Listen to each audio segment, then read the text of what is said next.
Hello and welcome to News Across Nigeria. I am Bisi Adebayo. Coming up on the program. It's a season to give as Nigerians continue the Yuletide celebrations on the day after Christmas.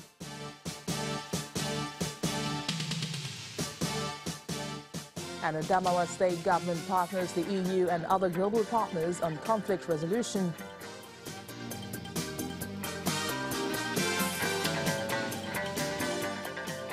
Plus, police in Anambra State clamped down on sellers of new Naira notes.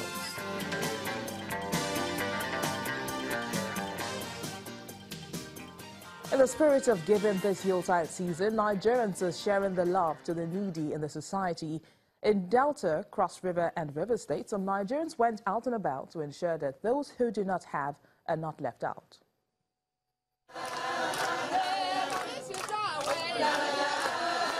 Everyone loves surprises, and for those who do not, you certainly won't find them amongst these women of Sankwala village in a Banliku local government area of Cross River State.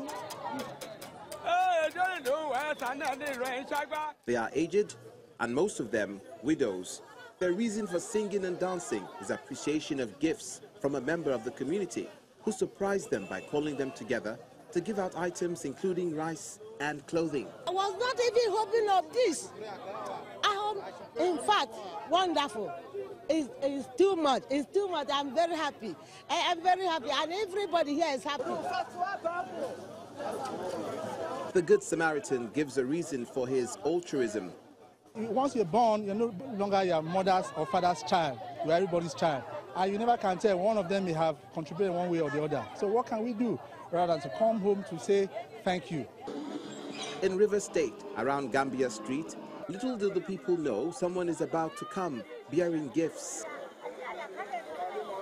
It's food and medicine for perfect strangers. The poor in that area, visited by the River State chapter of the National Youth Council, assisted by a private foundation. So you can actually see how hungry people really are. So if we love them and we can't actually give them something by showing that we actually love them, then it's not love.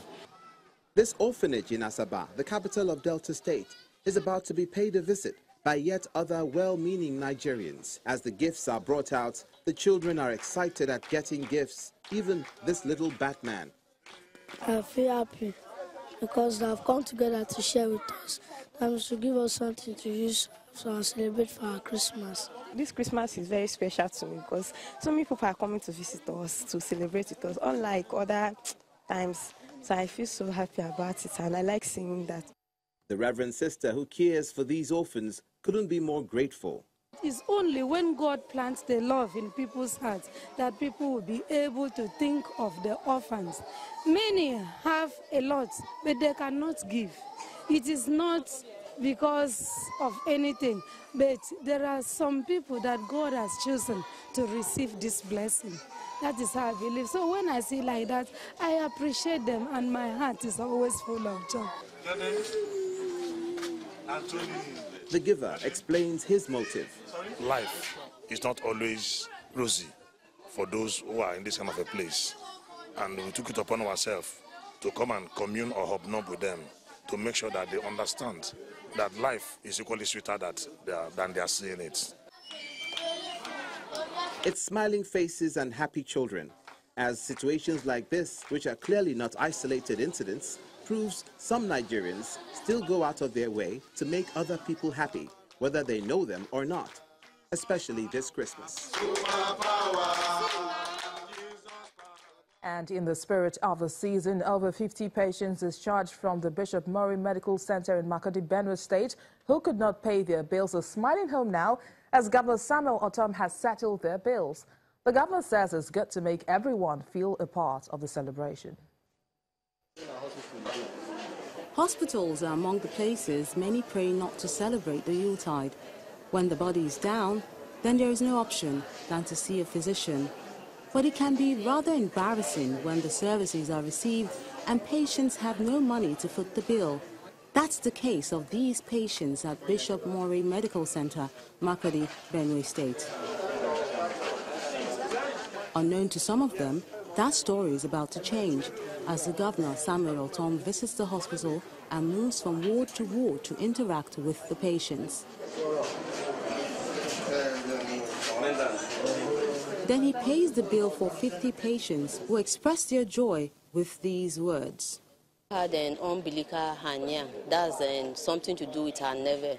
So we had an operation on Monday. And this morning the governor came here. In fact, I don't know what to say. He settled the bill, 200,000. As you can see today, he has put a laugh on the faces of the patients and my staff. You can even see it as they are shouting, jubilating in joy. So I must appreciate him and pray that God should give him more years to continue his service to humanity. Governor Tom sees this gesture as essential since Christmas is a season of giving. It should be part of the celebration. I cannot be everywhere, but at least where I can come and celebrate with the people. Like you have seen, people who were discharged but could not afford the bills can now go back home. And they are very, very grateful to God Almighty for passing through me to bless them. So that is how it should be. One thing I always say is that life is complementary. When you have, the joy should be to add value to other people's lives.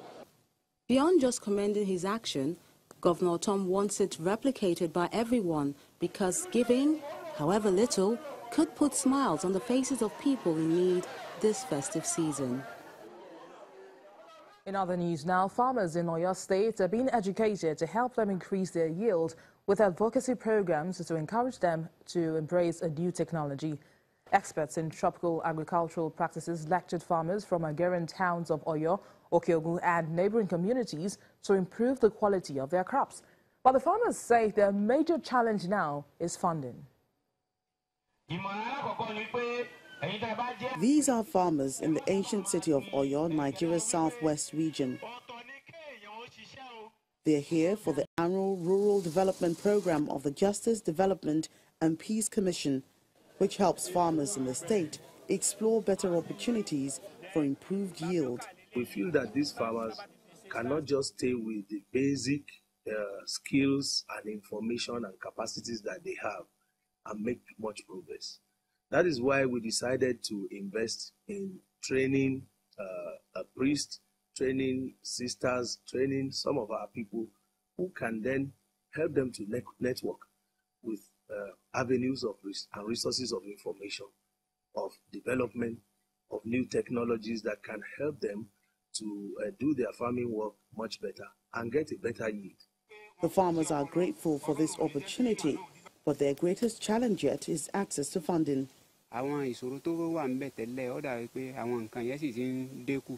The problems we usually encounter have reduced, especially when someone works and there are no results. But today, things are changing with the continuous enlightenment. What's left is for us to get more funding. The Director of Programs on Cassava Integration at the International Institute of Tropical Agriculture asks the farmers to leverage on best practices made available by the Research Institute to change their lot in subsistence farming.